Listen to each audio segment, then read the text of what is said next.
sun brought back to life. Resurrect my soul's desire to burn again with true love's fire.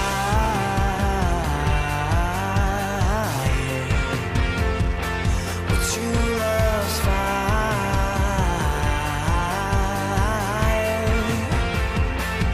Lord God, come awaken love.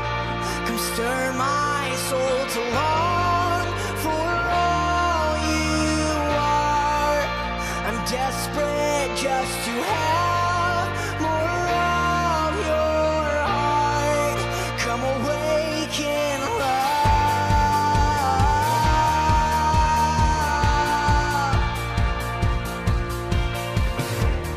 Like a fire in the night, whose flames reach and touch the sky.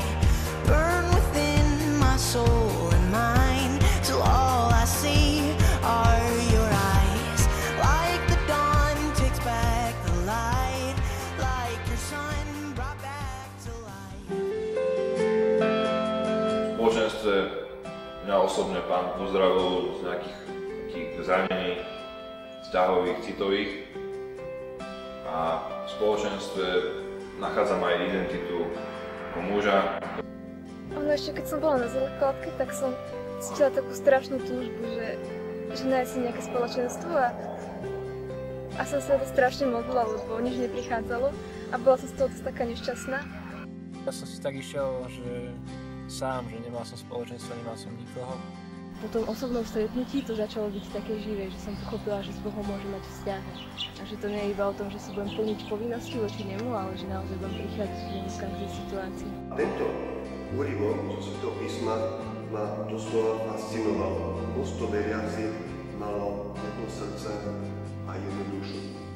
Vtedy som tak veľmi túžil niečo také zakúsiť vo svojom živote. Túžil som deliť sa s druhými, so svojou vierou, deliť sa s radosťou zo života s Bohom. Keď sa mi podarilo odstrániť taký prvotný blok, keďže som predtým bol aj na takých horších chodníčkoch, tak veľmi mi pomáhali akože chvály a modlitba príhovoru.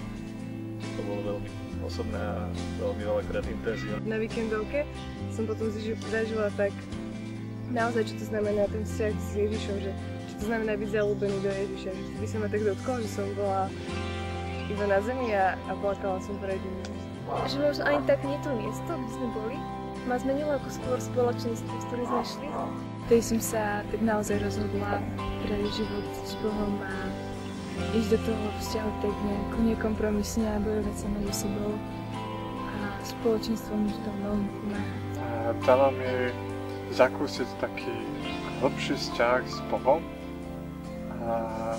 a možno otvára také nové veci pre mňa, ako budovať vzťah s Bohom a otvoriť sa Duchu Svätému. No tak v tom momente si tak začal nejaký taký môj by som mohol povedať, že život, lebo dovtedy to bolo také niečo také prežívanie, alebo nebol to proste taký život naplno. Ten pravý život som začal žiť až vtedy, keď som začal žiť s Bohom. Víziou nášho spoločenstva je priniesť kráľovstvo do mesta. Verím tomu, že Trnava môže byť znovu kráľovským mestom, patria si jednému kráľovi a že sa to môže stávať len jediným spôsobom, ako tak, že stále čoraz viac ľudí bude vstupovať do osobného vzťahu s Pánom a že budú otvorení v pôsobeniu Ducha Svätého a tomu, čo bude chcieť On cez nich robiť a že sa nechajú použiť pre Božie kráľovstvo v tomto meste.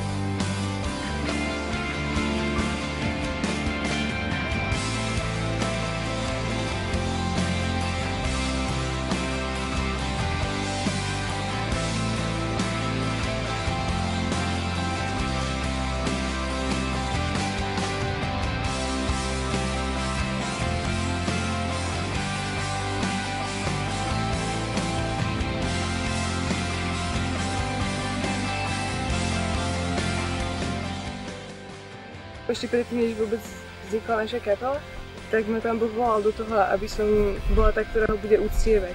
A vždycky mi preto tak horelo srdce pre tie chvály, že vo vás ľudí do chvála a chváliť a neprestajne chváliť a tak. A mi to príde ešte také neobjavené, že proste v tom môžeme byť úplne absolútne kreatívni, ale Pán Boh má rád akúkoľvek chválu. A veľmi sa mi páči a teším sa na to, že čo budeme môcť prinášať chválami a čo nám bude Pán Boh dávať chvála, že nás pozve tak ďalej, ako sme doteraz poznali. Myslím, že to je preto, že ten základ, ktorý je, tak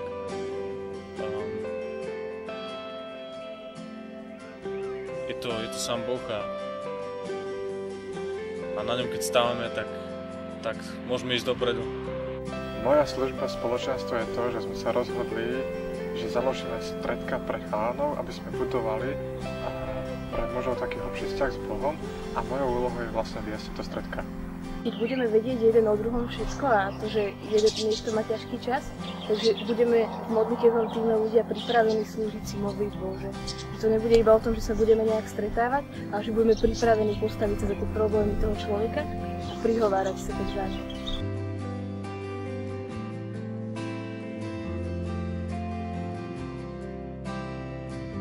Určite som rád, že môžem povedať, že som hrdý a veľmi rád na to, že môžem byť členom takéhoto úžasného spoločenstva. A zároveň mi to dáva aj taký určitý pocit zodpovednosti, že ma to k niečomu zavezuje, že nechcem byť, alebo si myslím, že nemôžem byť taký, že len chodí akože niečo príjmať, ako chcem niečo aj odozdávať zo seba ostatným.